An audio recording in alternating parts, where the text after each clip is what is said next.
दोस्तों, आप सभी को एक्सेल में इफ फॉर्मूला या फिर नेस्टेड इफ फॉर्मूला कैसे लगाया जाता है वो पता ही होगा। लेकिन क्या आप जानते हैं पावर क्वेरी के अंदर आप इफ फॉर्मूला या फिर नेस्टेड इफ फॉर्मूला लगा सकते हैं और अपने काम को ऑटोमेट कर सकते हैं। अगर आपको इफ फॉर्मूला या फिर nested if formula power query के अंदर कैसे लगाया जाता है वो नहीं पता है तो दोस्तों इस वीडियो को आप पूरा देखिए। सबसे पहले मैं आपको बोनस कैलकुलेशन कैसे किया जाता है इफ फॉर्मूला की मदद से वो मैं एक्सेल में करके दिखाऊंगा। फिर वही काम को हम पावर क्वेरी के अंदर करेंगे इफ फॉर्मूला की मदद से। तो चलिए दोस्तों वीडियो को शुरू करते हैं। मैं हूं आपका दोस्त जेके और आप देख रहे हैं डिजिटल वॉकवे। तो सबसे पहले हम हमारे डेटा को समझ लेते हैं। यहाँ पर मेरे पास मंथ है, यहाँ पर मेरे पास एम्प्लॉय नेम है, यहाँ पर एम्प्लॉय ने कितना सेल जनरेट किया है उसकी वैल्यू है और यहाँ पर हमें बोनस कैलकुलेशन करना है। अगर किसी भी एम्प्लॉय ने 50,000 से ज़्यादा सेल किया है तो उसको 5% बोनस मिलना चाहिए और अगर किसी एम्प्लॉय ने 30,000 से ज़्यादा सेल किया है तो उसे 2% बोनस मिलना चाहिए। तो ये काम हम यहाँ पर करेंगे इफ फॉर्मूला की मदद से और फिर हम वही काम पावर क्वेरी के अंदर कैसे किया जाता है वो मैं आपको सिखाने वाला हूँ। तो सबसे पहले मैं यहाँ पर इज इक्वल टू करके इफ का फॉर्मूला लगाऊंगा। अगर आपके पास इफ एस फॉर्मूला है तो आप इफ एस फॉर्मूला यूज कर सकते हैं। तो मैं यहाँ पर इफ एस फॉर्मूला यूज करूंगा क्योंकि हमारे पास दो अलग अलग कंडीशन है। सबसे पहले हमें यहाँ पर लॉजिकल टेस्ट देना है तो मैं सबसे पहले ये सेल सिलेक्ट करूंगा। अगर इस सेल में रखी हुई वैल्यू ग्रेटर देन 50,000 है तो हमें क्या रिजल्ट चाहिए?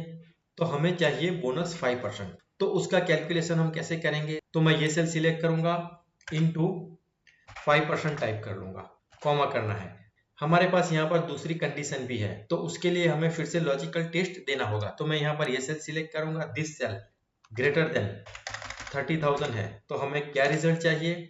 तो हमें चाहिए 2% बोनस। तो मैं ये सेल सिलेक्ट करूंगा, इनटू 2% टाइप कर लूंगा। मैं यहाँ से ब्रैकेट क्लोज करूंगा और एंटर करूंगा। तो यहाँ पर आप देख सकते हैं ये वैल्यू लेस देन 50,000 है और ग्रेटर देन 30,000 है तो बोनस यहाँ पर कैलकुलेट हुआ है एज ए 2%। तो 900 हमें यहाँ पर वैल्यू मिल चुकी है। इस फॉर्मूला को मैं नीचे तक ड्रैग कर लेता हूँ। अब यहाँ पर आप देख सकते हैं जिस किसी भी एम्प्लॉय का सेल लेस देन 30,000 है उसे यहाँ पर कुछ भी बोनस नहीं मिला है। यहाँ पर एनए एरर शो हो रही है तो यहाँ पर हमें एनए एरर की जगह पर 0 शो कराना है। तो सबसे पहले मैं ये सेल सिलेक्ट करूंगा और यहाँ पर मैं इफ एरर का फॉर्मूला टाइप कर लूंगा। ब्रैकेट ओपन कर लेना है, हमें यहाँ पर लास्ट में आना है, कॉमा करना है और यहाँ पर टाइप कर देना है 0। मैं ऐसे ब्रैकेट क्लोज करके एंटर करूंगा। अब यहाँ पर इस फॉर्मूला को मैं नीचे तक ऑटो फिल कर दूंगा। तो देखिए यहाँ पर 0 की जगह पर डैश शो हो रहा है, वो इसलिए कि यहाँ पर हमें फॉर्मेटिंग चेंज करना होगा। तो मैं यहाँ पर कंट्रोल 1 करूंगा, नंबर फॉर्मेट में जाऊंगा और यहाँ पर आप देख सकते हैं यूज 1000 सेपरेटर, इसे मैं अनचेक करूंगा और यहाँ से मैं ओके करूंगा। तो अब आप यहाँ पर देख सकते हैं कि हमें यहाँ पर 0 की वैल्यू शो हो रही है। तो दोस्तों कुछ इस तरह से आप इफ फॉर्मूला यूज करके एक्सेल में बोनस का कैलकुलेशन कर सकते हैं। अब हम इसी काम को पावर क्वेरी के अंदर कैसे किया जाता है वो सीखेंगे। तो सबसे पहले मैं यहाँ पर इस डेटा को कुछ इस तरह से सिलेक्ट कर लेता हूँ। मैं जाऊँगा डेटा टैब में, ऑप्शन सिलेक्ट करूँगा फ्रॉम टेबल रेंज। यहाँ पर हमें पूछ रहा है क्या हम इस डेटा को टेबल फॉर्म में कन्वर्ट कर सकते हैं। तो हमें कहना है ओके। ओके कहते ही हमारा डेटा पावर क्वेरी के अंदर चला जाएगा। यहाँ पर आप पावर क्वेरी एडिटर की विंडो देख सकते हैं। तो यहाँ पर आप देख सकते हैं तीनों कॉलम शो हो रहे हैं। यह है मंथ का कॉलम, यह है एम्प्लॉय का कॉलम और यहाँ पर है सेल्स का कॉलम। अब यहाँ पर हमें एक और कॉलम ऐड करना है बोनस का, जिसका कैलकुलेशन हमें करना होगा इफ फॉर्मूला की मदद से। तो यहाँ पर हमें कॉलम ऐड करना है तो सबसे पहले हमें यहाँ पर ऐड कॉलम में जाना होगा, कस्टम कॉलम को सिलेक्ट करना है। सबसे पहले यहाँ पर आपको कॉलम का नाम डिफाइन कर लेना है। तो यहाँ पर मैं कॉलम का नाम डिफाइन कर लेता हूँ, जैसे कि बोनस कैलकुलेशन। अब यहाँ पर हमें इफ फॉर्मूला लगाना होगा। तो यहाँ पर सबसे पहले मैं इफ फॉर्मूला लगाऊंगा, इफ सेल्स, यहाँ से आपको सेल्स कॉलम सिलेक्ट करना है। इफ सेल्स ग्रेटर देन 50,000 तो हमें क्या रिजल्ट चाहिए? तो यहाँ पर आपको टाइप करना है if sales greater than 50,000 then sales को मल्टीप्लाई किया जाए 5% से, तो इनटू 0.05 टाइप करना है 5% के लिए। हमें यहाँ पर दूसरा इफ स्टेटमेंट भी अप्लाई करना है तो उसके लिए हमें टाइप करना होगा एल्स। मैं एंटर करूंगा, फिर से इफ टाइप कर लूंगा, इफ सेल्स, अब हमारा क्राइटेरिया क्या रहेगा, ग्रेटर देन 30,000। अगर सेल्स ग्रेटर देन 30,000 है तो हमें क्या चाहिए, तो हमें टाइप करना है देन, फिर से मैं सेल्स का कॉलम सिलेक्ट करूंगा, इनटू 0.02 टाइप करूंगा। अगर सेल्स वैल्यू ग्रेटर देन 30,000 है तो हमें 0.2% या फिर कहे तो 2%, तो हमें 2% बोनस चाहिए सेल्स वैल्यू के ऊपर। फिर से मैं टाइप करूंगा एल्स।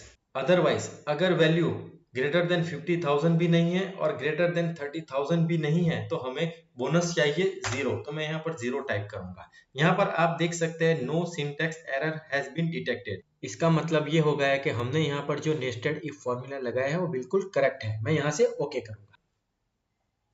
तो यहाँ पर आप देख सकते हैं बोनस कैलकुलेशन कैलकुलेट होकर हमारे सामने आ चुका है।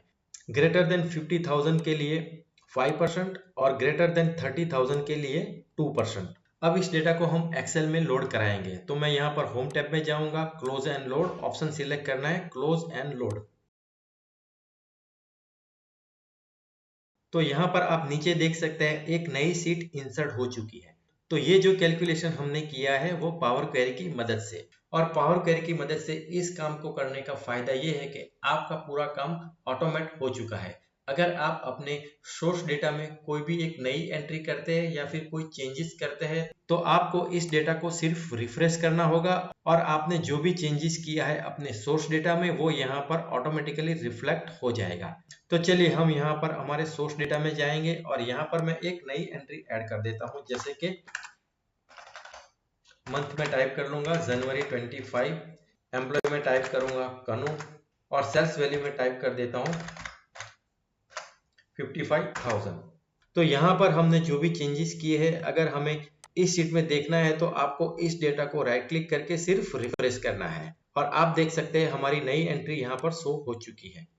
मंथ आप देख सकते हैं, एम्प्लॉय नेम देख सकते हैं, सेल्स अमाउंट देख सकते हैं और बोनस 5% के हिसाब से ऑटोमेटिकली कैलकुलेट होकर यहाँ पर शो हो चुका है। तो दोस्तों कुछ इस तरह से आप पावर क्वेरी के अंदर इफ स्टेटमेंट या फिर नेस्टेड इफ स्टेटमेंट यूज करके अपने काम को ऑटोमेट कर सकते हैं। मुझे उम्मीद है आज की वीडियो से आपने जरूर कुछ नया सीखा होगा।